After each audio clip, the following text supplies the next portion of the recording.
Can everyone hear me okay? Yes. Okay. Thank you very much for attending today's panel, Human Rights, Democracy and the Rule of Law in the Caucasus.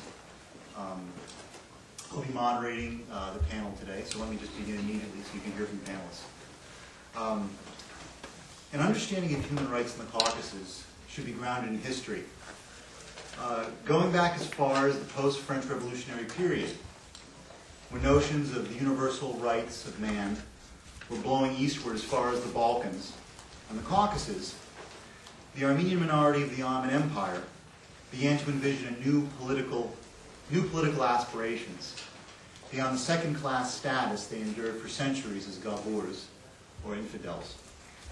They wanted to be treated equally in how the authorities guaranteed their security, and how they were taxed, and how they could participate in government itself, and how they practiced religion, and how the government applied law to their communities. During the last decades of the 19th century, as the Sultan's persecution of minorities reached cataclysmic levels, Ottoman Armenians formed political parties dedicated to such platforms. One such party was the Armenian Revolutionary Federation. Before the ARF began pursuing a free and independent Armenia, it was struggling to advance international human rights, something it has continued to do to the present day. Now, when Armenia achieved independence in the early 1990s, an enormous victory brought on new daunting challenges. Moscow could no longer be relied upon to prevent foreign invasion. With belligerent Turkey and Azerbaijan, both supported by the United States on its western and eastern borders, Armenia's foreign policy became a matter of life and death. The current government's effective management of the Karabakh conflict has been widely regarded by the Armenian people as a critical achievement towards Armenia's long-term future. This foreign policy, however, should not preclude guaranteeing the human rights of the Armenian people, of its population. The press, the judiciary, and the electoral system are areas where significant improvement is needed for Armenia to be a full-fledged democracy. It's important, however, to distinguish between organizations which advocate for the human rights of everyone, and those which use human rights as a marketing slogan for a democracy makeover, in which powerful Western financial interests back NGOs to orchestrate a regime change. In Georgia and the Ukraine, people have become disillusioned as the Rose and Orange revolutions have failed to secure democratic reform, in spite of promising to be different than the corrupt governments they supposedly replaced. The individuals sitting on today's panels represent institutions with impartial reputations, in which objective reporting and universal advocacy have become mainstays of their practice.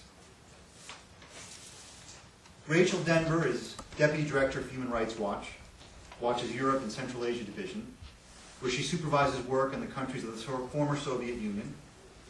In her 14 years with Human Rights Watch, she's traveled widely throughout the region, including Armenia, Azerbaijan, and Georgia, and researched and reported on a number of human rights issues. She was Director of Human Rights Watch's Moscow office from 1992 to 1997. I'll just introduce all the panelists now and have them go, if you don't mind.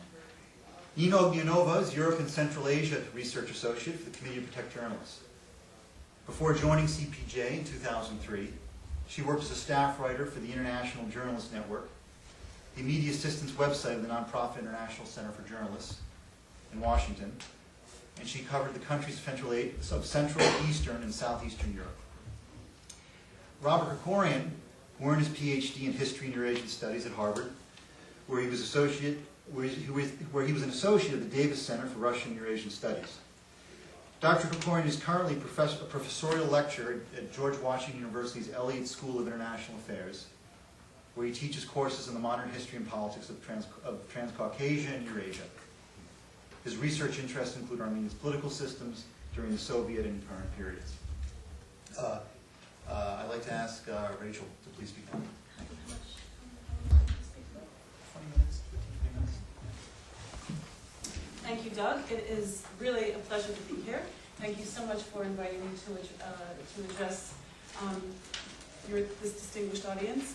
I work for Human Rights Watch, and as Doug said, I've been with Human Rights Watch for 14 years, and in my previous capacity as researcher and as director of the Moscow office, I had direct responsibility for the countries of the Southern Caucasus in the very rocky transition years in the early 1990s, and I have traveled to the places Doug said, including to Nagorno-Karabakh in one of the darkest times, I guess in 1992. I thought that I would do a couple of things. First, I want to say a couple more words about Human Rights Watch, and second, I'd like to discuss some of the, just say a few words about broad regional trends in the Southern Caucasus and how they link up with other trends in the former Soviet Union. And then I'd go through each country of the Southern Caucasus to elaborate on these trends. And then maybe if there's time, I'll say a few words about international advocacy, the work that we do to try to maximize relationships between governments, third-party governments, international organizations, and Southern Caucasus governments to try to get improvements in human rights. While Human Rights Watch in the Caucasus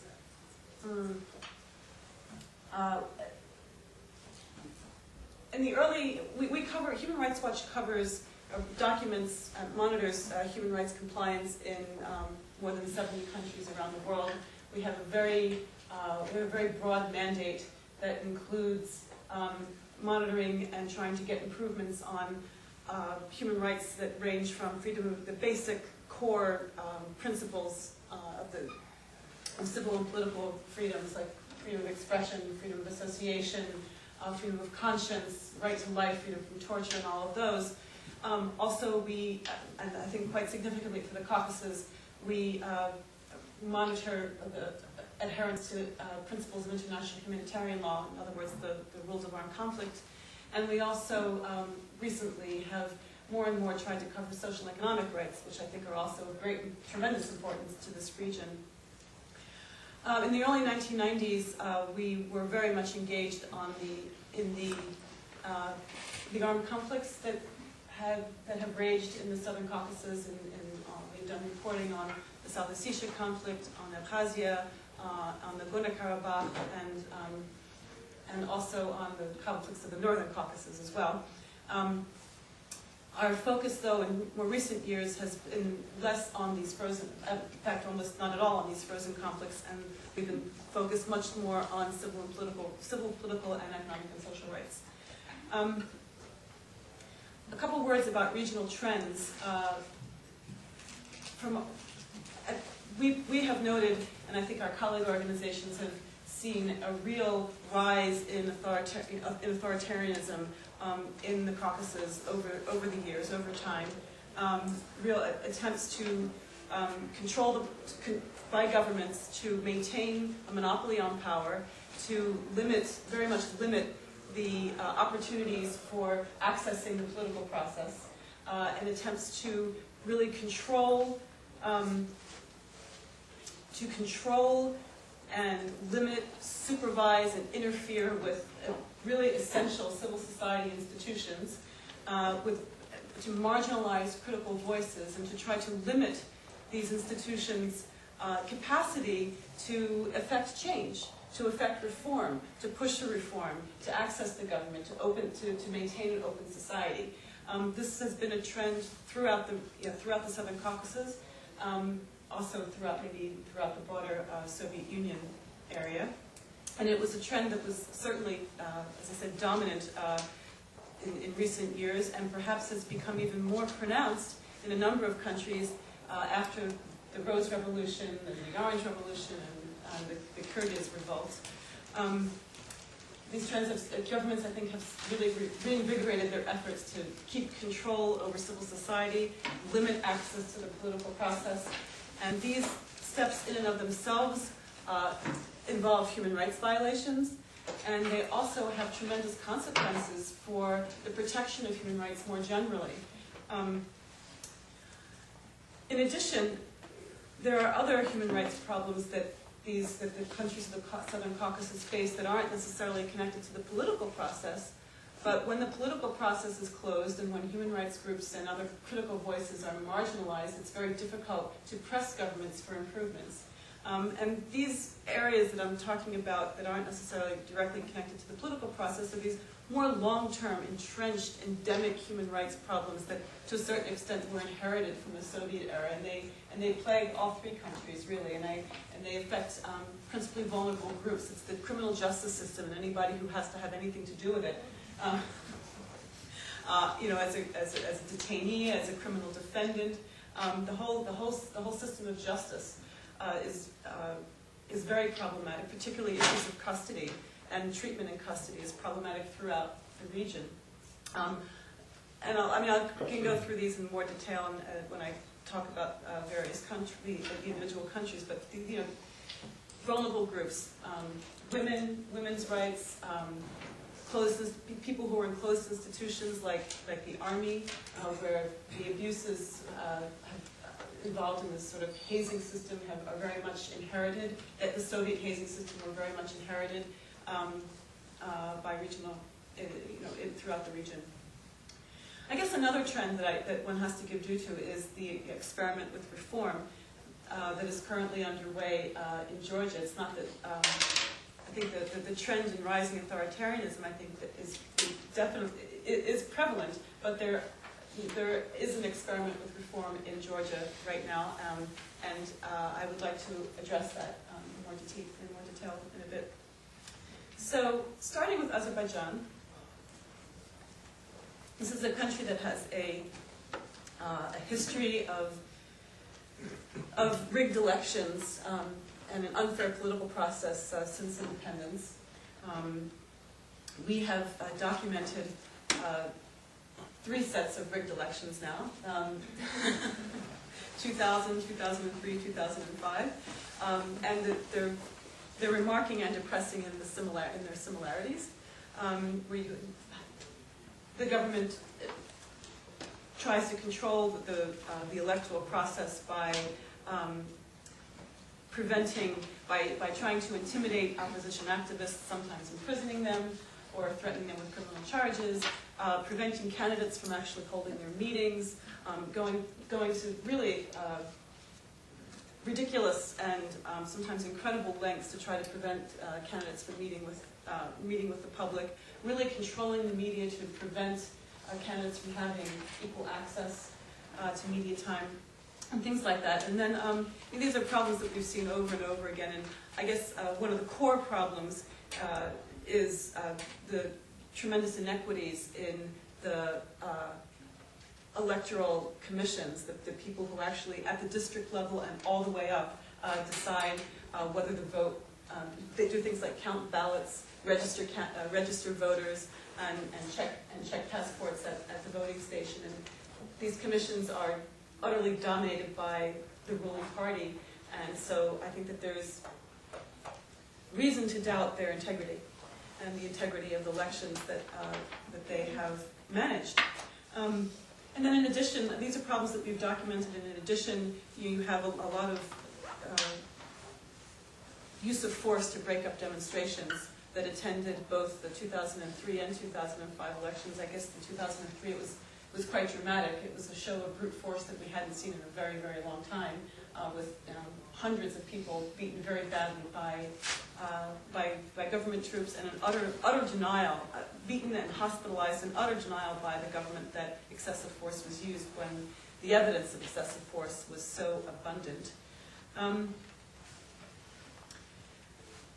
Azerbaijan has a very serious problem with political prisoners, people who are the real or imagined opponents of Haydar Aliyev, and then after him Ilham Aliyev, with the real doubt. I mean, there are real doubts about whether these people have or will get fair trials, and their conditions in custody are, of course, a source of concern. And there are lots of legacy issues.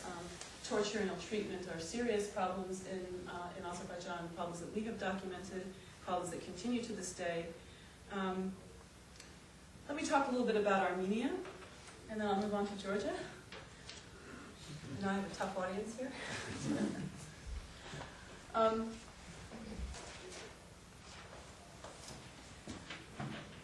You know, when I started going to Armenia in the early 1990s, I used to hear a lot from the government then that Armenia has political peace because we are a legitimate government. We heard it was a rather complacent attitude about human rights compliance,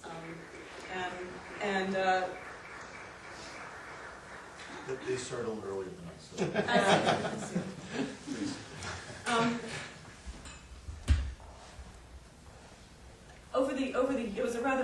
There was a rather complacent attitude towards human rights and Armenia's particular legitimacy. I don't pretend to be a tremendous Armenia expert, but I think that Armenia has the benefit of being Azerbaijan's neighbor, and Azerbaijan's political cleavages made for a very turbulent political confrontations, political conflicts, and internal political conflicts that produced political prisoners, that produced coups and the like.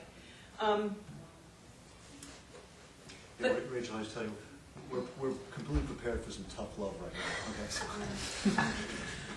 Well, I think what we see in Armenia is, in the recent years, I won't go back to the early 1990s, but in the past 3 or 4 years, I kind of see it as the Putinization of Armenia, where you see the sort of increased efforts to just manage, control, and stifle civil society. I won't talk about the immediate issues because you're going to. No, I'm not prepared. Because I think that I have a colleague here who's much better prepared, and for whom media issues are her specialization of her organization. But it is crucial. It is crucial. But you see that the control, as with Putin, you see growing control, attempts to manage both civil society institutions like the media, like academia, attempts to sort of control or marginalize, discredit NGOs, particularly NGOs that work on human rights issues, and to prevent them from having a voice, to prevent them from having an appeal, to have real public appeal. I think one of the banner expressions of this trend was less about a particular institution of the press or civil society or NGOs. It was the firing of the human rights ombudsperson. I thought was very emblematic. She was somebody who had become quite critical. I think at the time when she was fired, she'd become very critical and very involved in the issue. Someone's cell phone's going to ring. In the issue of housing demolitions, home demolitions for real estate projects, and I mean that was very emblematic. And the name? Larissa Alaferdian. She was fired. Yeah, actually, you can ask questions when she's finished. Also, over recent years, we've seen, maybe not in quite as graphically dramatic terms as in Azerbaijan, we have seen freedom of assembly restricted. And the most dramatic moment, perhaps, was in 2004 when there were large public demonstrations. There were large public demonstrations protesting the failure by the government's refusal to hold a referendum. And these demonstrations were put down quite violently with what we documented as an excessive use of force. And it was, Human Rights Watch arrived on the scene just a couple days after it all happened, when people's memories were still fresh, and we were most definitely able to document government excessive use of force. And I mean, since 2004, the political opposition has been rather weak, and so there have been few moments of clashing, few moments of clash, and fewer moments of sort of dramatic crackdown like we saw in 2004. But all the same, I think that the essential freedoms are jeopardized in Armenia, and as they become weakened, I think that the civil society's ability to achieve reform and government accountability for abuses is also weakened. And I think it's that will be an enduring issue, the issue of impunity, whether it's impunity for torture and ill treatment, impunity for unfairness in compensation for housing, and the like.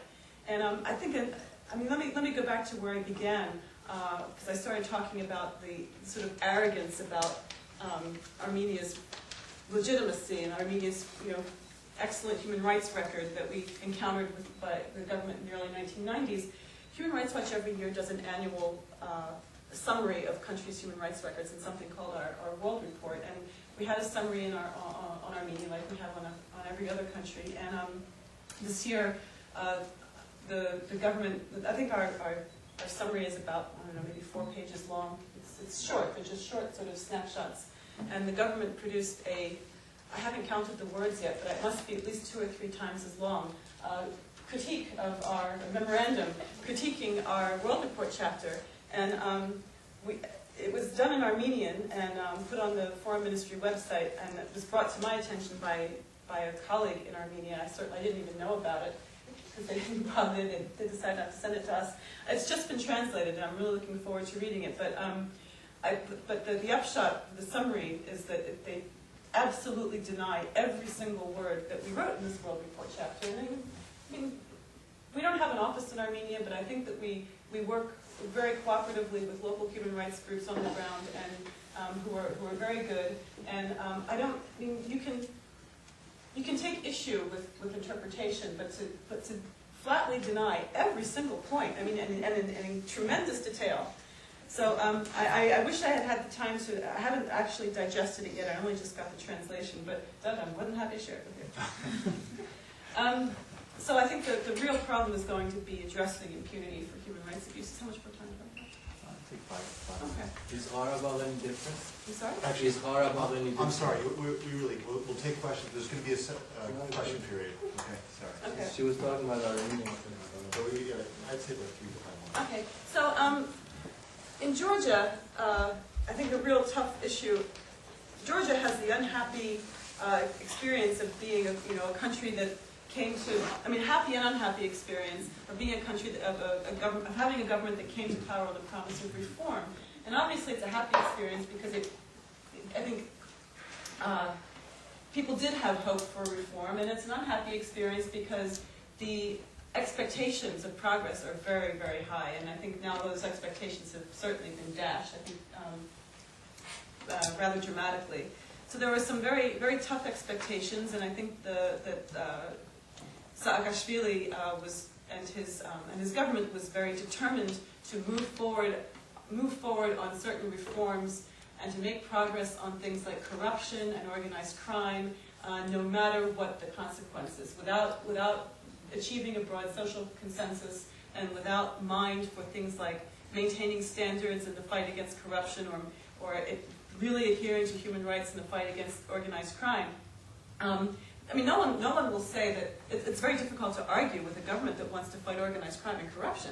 That these are absolutely legitimate aims, programs that any government has to undertake. But to go forward with a campaign against corruption by firing or dismissing judges without any standards, just saying, we know you're corrupt, you know you're corrupt, so leave office. Here's your pension, goodbye. And if you challenge it, you'll get nothing. And that's what's happened with the judges, with the judicial reform. There are a number of judges who have been fired in the fight against corruption without any reference to any standards. Why? Well, the government wants to move. They want to move forward as fast as it can because it knows that it has probably only a very small window of goodwill. But this has created, and the price that it will pay is that it has created large. It has not complied with human rights standards, both in the judicial reform and also in the fight against organized crime. There was a real rise in the number of torture and ill-treatment complaints. So that we documented and other organizations documented. So the result is you have the government loses its credibility as a government truly committed to human rights and democratic standards. And also it has created, pockets of very unhappy, alienated people. And I think we're starting to, I think you're starting to see the very public manifestation of that unhappiness now. We've been focusing our work on torture and ill treatment issues, and I think this is an area where you have to, I mean, we need to be fair to the Georgian government. They particularly after the anti-corruption campaign produced a real spike in the number of torture complaints, the government did take some steps towards torture reform. But the impression that our colleagues in Georgia are getting now is that these steps were meant as sort of a one-off, and they were quite good steps. I mean, I think that they were truly well-intentioned, but you get the impression that that they were well-intentioned as a one-off, as something that we'll do now so we can check the torture box, and that doesn't really bode well for real institutionalized reform. Another interesting aspect in doing human rights work in Georgia now is that many of the people who are in government come from the NGO community. They come from, some of them, human rights organizations, and so there's an interesting dynamic in the dialogue between government and human rights, or government and the NGO community, because the government, you get the impression that government officials get offended when NGOs critique their policies. They say, well, how can you not trust me to do the right thing? I come from your background. Well, there's a difference. Once you become a government, you have a different set of interests. So it makes for I think an interesting, but I think very difficult and very fraught dialogue. And it's been very sad to see the government now use the same tactics that the Shevardnadze government used against the NGO community to try to discredit some of the fiercest critics. It's very sad to see that. And there are other issues as well in Georgia, having to do with prison reform, having to do with other issues involving vulnerable groups, particularly the huge population of internally displaced persons, as that's also a big issue in Azerbaijan as well. But I'll stop there. Thank you.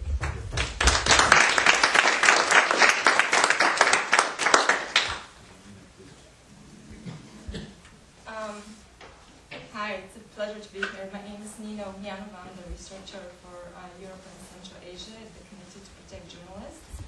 I don't know if you're familiar with what we do, but I'm going to say just a few words about our mandate. We are a press freedom organization, and we apparently have a much narrower mandate than Human Rights Watch. We focus on documenting and publicizing abuses, particularly against journalists and media outlets. And we also produce similar reports, yearly reports on the state of press freedom in each of the countries that we cover. We are also an advocacy group, which means that in addition to our monitoring and research function, we also have fact-finding missions, which we lead every year in the country or countries where the records for that year of abuses and problems for the media have been most severe. We produce special reports that summarize and highlight the findings of those fact-finding missions, and we have a biannual magazine called Dangerous Assignments, which also highlights some of the issues that are particularly prominent for journalists who practice in hotspots and in areas of where press freedom has either no tradition or very limited tradition. So I'm not going to go over in such detail about the human rights records in all the countries of the Caucasus, but I'm going to give a brief overview of the press freedom in Azerbaijan, Armenia, and Georgia, and I'm going to focus on Azerbaijan because it has been the one with the most troublesome so far press freedom record. In the past 2 years, for example, there was a very prominent murder of high-profile murder of an editor of a weekly newspaper by the name of Elmar Husseinov. This murder, which happened in March 2005, has pretty much highlighted the one of the problems of impunity that Rachel was talking about in investigating and bringing to justice perpetrators in very serious human rights crimes. For the entire year, the anniversary of the murder was March 2006. The Azeri government did almost nothing basically to investigate the murder, and just led a very strange trace of that involved first Armenian suspects and later Armenian suspects in the murder. Of course, there has to be an Armenian trace. So. Also, a very important development for Azerbaijan was the series of police abuses of journalists in the run-up to parliamentary elections in November 2005.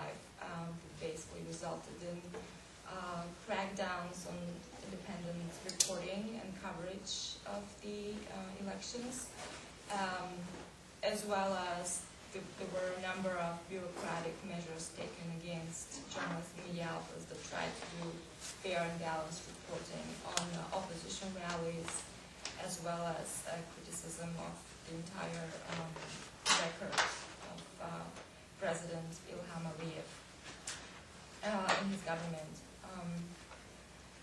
Basically, authorities in Azerbaijan, and I think it's true not only for Azerbaijan but for the entire region, see independent and opposition journalists as traitors and as enemies, and they pressure private businesses and businesses with ties to the government to not advertise in those media outlets, thus basically devoiding them of a major income and source of income. Also, there was a political problem that sort of hampers Western criticism of the human rights records and press freedom records in Azerbaijan in particular, that Azerbaijan is an oil-rich nation and authorities basically have to do a balancing, and Western governments have to do a balancing act into raising reform into the economy. For example, in May, the Azeri government unveiled the opening of a major oil pipeline, which is to connect the Caspian Sea oil reserves with the Mediterranean Sea. And this opened up billions of dollars of income and new revenue, and of course restricted the U.S. government as well as other Western governments to criticize in harsh terms the government's human rights and press freedom record. A number of politicized civil libel suits also were filed against selectively against independent and opposition media in the last couple of years. Those are usually in retaliation to concrete criticism of government corruption or local officials' corruption, and those cases are very prominent not only in Baku and in the capital, but as well as the provincial areas, which of course leads to self-censorship, widespread self-censorship among reporters. On the other hand, there is a positive development in the last couple of years. The physical attacks against journalists have gone down, but from what we have basically taken as information from our sources in Azerbaijan, it's merely because, and in Armenia as well, in Georgia, is that it's all because of self-censorship, and it's a question of internal censorship that journalists don't want to touch any sensitive subject that could be slammed with a huge fine and not be able to publish anymore in the newspaper. So, be slammed with individual fine if it's against a reporter. I also want to talk a little bit about the role of CPJ as an organization to advocate for rights of local journalists. Success stories, of course, are very rare, but once they happen, they give us hope and, basically a push to continue what we do. In 2004, CPJ initiated a campaign to drop a criminal case that was filed against a journalist, Irada Husseinova, in Baku. The journalist herself was sentenced to imprisonment, but because she had fled outside of the country, she was in Moscow. She was not imprisoned immediately after she was sentenced, but she couldn't move. She didn't have any freedom of movement. She couldn't return to Azerbaijan, even to visit her family, or to, let alone work and cover Azerbaijan. She had written for a very influential and popular weekly newspaper, opposition newspaper called Monitor, and she had basically criticized the Baku mayor for misusing some funds, local funds, and not using them for building the tram lines that we had promised to build in Baku. Just regular reporting, and something that we here would think of this is just her job as a journalist, but because of this article, her editor was in prison and her colleague was slammed with a big fine. At the time, she was at a conference abroad, and she just remained abroad because she was afraid to come back and be in prison. Having said that, she had already worked for a couple of years for a Moscow-based international press freedom group, and a couple of times she had visitors with messages from Azerbaijani authorities that she would be extradited. On one occasion, she was actually Russian authorities actually tried to extradite her on behalf of the Azerbaijani, sort of as a favor of the Azeri authorities. But because of an outcry, that didn't happen. Anyway, in June 2004, we initiated a campaign. We wrote to every single organization in the International Freedom of Expression Network, IFEX, which is a network of organizations that monitor and deal with press freedom as well around the world. And we asked them also for their support in basically boosting our protests on Irada Husseinov's behalf. Inside, we contacted the ombudswoman at the time, who also lobbied for the release, for the dropping of those charges against Husseinova. Her colleagues mobilized with our help internally, and to top it off, there was a human rights, the IFEX actually, International Freedom of Expression Network, conference in Baku, where we had invited her, and she couldn't come because of the criminal defamation that, of course, helped us again to highlight this case. And because of the pressure placed by us and other organizations that joined in, the Baku mayor, a month after the campaign started, dropped the charges against her. So she was free of criminal record, and she could move and go back and report in Baku. This is sort of one separate success story, but of course there's a lot of more unfortunate stories that we have witnessed in Azerbaijan, in Georgia, in Armenia, with A1 Plus television station that for basically for the past 4 years it has been denied a broadcasting license for 10 consecutive times, simply on some technical, alleged technical reasons and problems with its applications. So for 10 consecutive times it has been denied. Every time virtually it has applied to the National Radio and Television Council, it has received a denial. And most recently, on top of that, that station is slammed with another set of harassment, this time from its host, from its landlord. The A1 Plus station is actually given space in the building owned by the National Academy of Sciences in Armenia, which has filed for its eviction.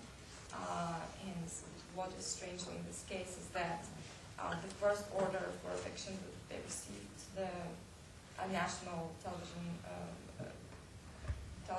Council, which is a government-appointed body, basically said that the station has to evacuate in 17 hours, which is something unprecedented. Usually, entities are given at least a month or 2 months of time to evacuate, especially if it's a big organization with equipment. But anyway, a lot of organizations protested on behalf of that station. We'll see how this will be resolved. It was just recently, so we're still monitoring how this will be resolved. But A1 Plus has taken its case to the European Court of Human Rights most recently because of the repeated denial of having its broadcasting license granted, and they have a very good chance actually of having the case accepted by the ECHR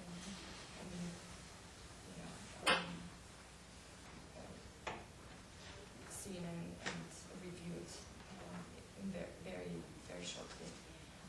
In Georgia, like Rachel said, we have seen reality about reforms and how reforms can be slowed down, and how authorities can use excuses that were and measures that were previously employed by Shevardnadze's government. We see a very big problem with centralization of power in Tbilisi, and we see in the media realm, again, very much internal censorship, political shows, sort of edgy programming, such as talk shows and late evening news have been cut or reformatted to mimic the better format that is more suitable for today's Georgia. So the very good programming on the Study Tool 60 Minutes has basically been abolished. A couple of other political shows on Mazay Independent Station and the 202 Independent Station have also been, if not eliminated, then severely hampered in their edginess and sharpness and criticism. Physical attacks against journalists still continue in the provinces, and they're not adequately investigated. So I don't know whether I should continue or. Like 3 or 5 more minutes is fine, or I want to go back to this case of Elmar Husseinov, where he was brutally murdered contract style with 7 bullets on March 2nd, 2005, in the entrance of his building. The attack was very well organized. It was planned. The telephones were cut in the entrance. The assailants have also broken lamps in the area, so no light would be. There was no light in the entrance. The editor himself had received a series of threats against his life. And was very nervous about his safety before he was killed. But immediately after he was murdered, it was very evident because of the Monitor content and the record of Monitor, that's the publication, of criticizing and commenting, editorializing about Ilham Aliyev, criticizing his conduct in office, his record in office. It was very obvious that it was a professionally related murder. But instead of pursuing aggressively every single lead, the president first came on the record and said this is not simply a premeditated murder, this is a terrorist act, and it is directed against our state. It's a state crime. The MNB, which is the Ministry of National Security, which received mandate jurisdiction over the case, declared basically in the same terms that they're reclassifying the murder from the crime from premeditated murder to act of terror, and without giving any evidence or providing any details of the rationale, they branded 6 ethnic Azerbaijani citizens of Georgia as the main suspects in the case. Of course, they were in Georgia, and Georgia refused to extradite them because of lack of evidence in the case against them. It did not, the government did not explain on the record how exactly were these individuals involved, in what capacity were they involved in the murder,